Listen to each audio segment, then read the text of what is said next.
அனைத்து தமிழ் உள்ளவங்களுக்கும் அன்பு வணக்கங்கள். இது வாத்தமிழா. இது ஒரு சிந்திப்பதற்கான ஒரு பதிவை தவிர யார் மனதையும் புண்படுத்தும் நோக்கத்திற்காக பதிவு செய்யப்பட்டவை அல்ல. இது அனைத்தும் சிந்திப்பதற்காக மட்டுமே. அதுவும் இந்து மக்கள் சிந்திக்க வேண்டும் என்பதற்காக தான் இந்த பதிவு.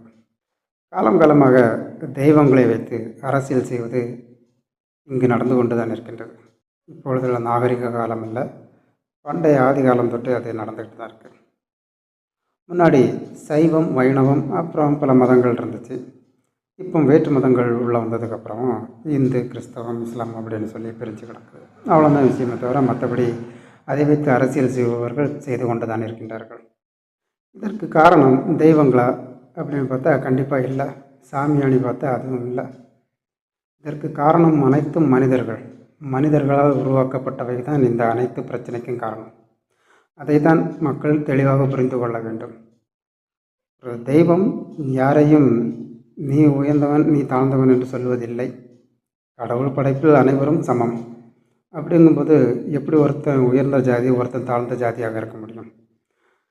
அதற்கு காரணம் அன்று எழுதிய வேதங்கள். அதை எழுதியது கடவுளா அப்படின்னு பார்த்தா கடவுள் நிச்சயமாக அப்படி எழுத மாட்டார். கடவுளின் பெயரால் சில மனிதர்கள் எழுதியது அந்த வேதங்கள். அதை அன்றைய ஆட்சியாளர்கள் மூலமாக அதை நடைமுறைப்படுத்தியது சில சமூகங்கள் தவிர கடவுள் இல்லை. அப்போ எந்த ஒரு பிரச்சனைக்கும் காரணம் கடவுள் இல்லை, கடவுளின் பெயரால் நடத்தப்படுகின்றது. மனிதன் சிந்திக்க வேண்டும். நம்ம படிச்சிருக்கோம், அறிவு இருக்கின்றது. மனிதன் சிந்திக்க வேண்டும். ஒரு கடவுள் ஒருவரை தலையில் இருந்தும், ஒருவரை கையில் இருந்தும், ஒருவரை காலில் இருந்தும் பிறக்க வைப்பாரா? கடவுள் அனைவருக்கும் சமமானவன், கடவுள் இறைவன், நமக்கு மூதாதையர் அப்படின்னு நம்ம சொல்லிகிட்ருக்கோம். அப்படிப்பட்டவன் இப்படி படைப்பானா? நிச்சயம் அப்படி படைப்பால் இல்லை. படைப்பதாக இருந்தால் அவர் கடவுள் இல்லை, அப்படி தானே? கடவுள் அப்படி படைப்பது இல்லை. கடவுள் அனைவரும் சமமாக தான் படைக்கின்றார். அவங்கவுங்க முயற்சியில் முன்னேறது பின்னேறது வந்து அவங்கவுங்க முயற்சி. ஆனால் கடவுள் இப்படி தான் எங்களை படைத்தார் அப்படின்னு சொல்லி சில சமூகங்கள் உயர்வாக காட்டி சில சமூகங்களை தாழ்த்தியது அந்த காலம். அது இன்று வரை தொடர்ந்து கொண்டு தான் இருக்கின்றது.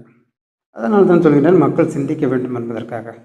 அதே போல் கடவுள் அசைவம் சாப்பிடக்கூடாது, சைவம் சாப்பிடக்கூடாது என்று சொல்லியிருக்காரா என்றால் நிச்சயம் இல்லை. இவர்கள் தாங்கி பிடிக்கின்ற வேதமே அன்று இவர்கள் தாங்கி பிடிக்கின்ற வேதமே சொல்கின்றது அந்த சமூகங்கள் மாமிசம் சாப்பிட்டது, அசைவம் சாப்பிட்டது என்று நான் சொல்லவில்லை. அந்த வேதங்களை படித்த ஒரு பெரிய அறிஞர் சொல்கிறார், ஒரு பேட்டியில் சொல்கிறார். அந்த பதிவை நான் இதோட இணைச்சிருக்கேன், பாருங்கள். சீனத்தில் சில புராணங்கள் இருக்கக்கூடிய வரிகள், சம்பவங்கள், இதிகாசங்கள் இருக்கக்கூடிய சம்பவங்கள் எல்லாம் ஆராய்ந்து பார்த்தால் ஒரு காலகட்டத்தில் பிராமணர்களும் அசைவம் சாப்பிட்டுருக்கான்னு கிளியரா தெரியுது. ஒன்றும் சந்தேகமே இல்லை. இப்போ தெய்வம் வந்து மாமிசம் சாப்பிடக்கூடாது, அதை சாப்பிடக்கூடாது, இதை சாப்பிடக்கூடாதுன்னு சொல்லலை. அதுவும் நம்மளால் ஏற்படுத்தியதை தவிர கடவுள் மேலே பழி போடக்கூடாது. அந்த ஒரு வேதத்தை வைத்துக்கொண்டு இன்று மக்களை பிளவுபடுத்தி இன்று அரசியல் செய்கின்றார்கள் இன்றைய அரசியல் தலைவர்கள், மத தலைவர்கள்.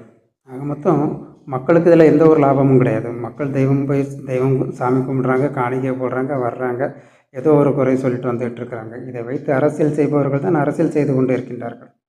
அதே போல் தான் இப்போ ஒரு லட்டு பிரச்சனை. திருப்பதி தேவஸ்தானத்தில் வந்து கிட்டத்தட்ட கொஞ்ச காலமாக லட்டு போட்டுட்ருக்காங்க. அது ஒரு தெய்வ பிரசாதம். நம்ம அது ஒரு பிரசாத மதம் பார்க்குறோமே தவிர அது ஒரு லட்டாக பார்க்குறது கிடையாது. திருப்பதி போயிட்டு வந்தால் பிரசாதம் கிடைக்கும், அதை கொஞ்சம் வாயில் வாங்கி போட்டுட்டு நல்லா இருக்குன்னு சொல்லிட்டு போயிட்டுருக்கோம், அவ்வளோதான். அந்த பிரசாதத்தில்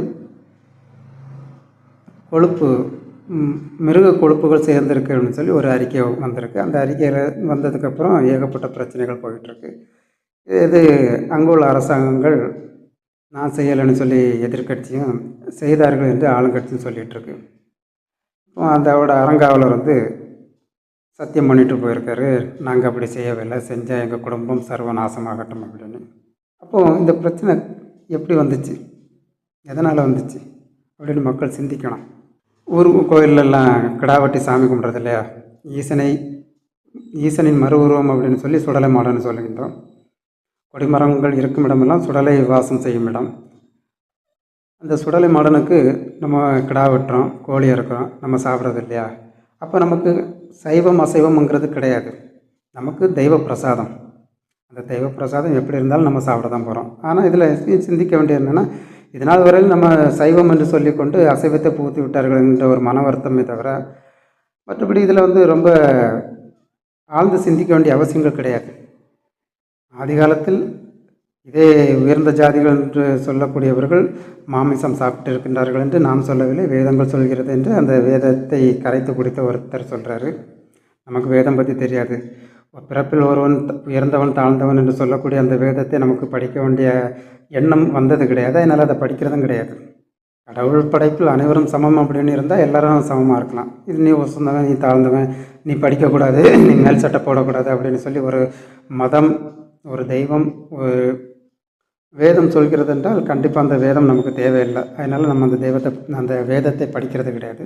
தெய்வத்தை வணங்குவோம். நம்ம என்ன சாப்பிட்றோமோ சாப்பிடுவோம், போய் தெய்வத்தை வணங்கிட்டு நம்ம வந்துகிட்ருக்கோம். அவ்வளோதான்.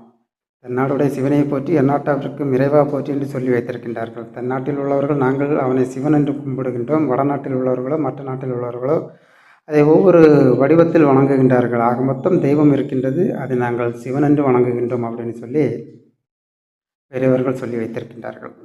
ஆகையால் தான் முதலில் சொன்னேன், இது சிந்திப்பதற்கான பதிவு என்று.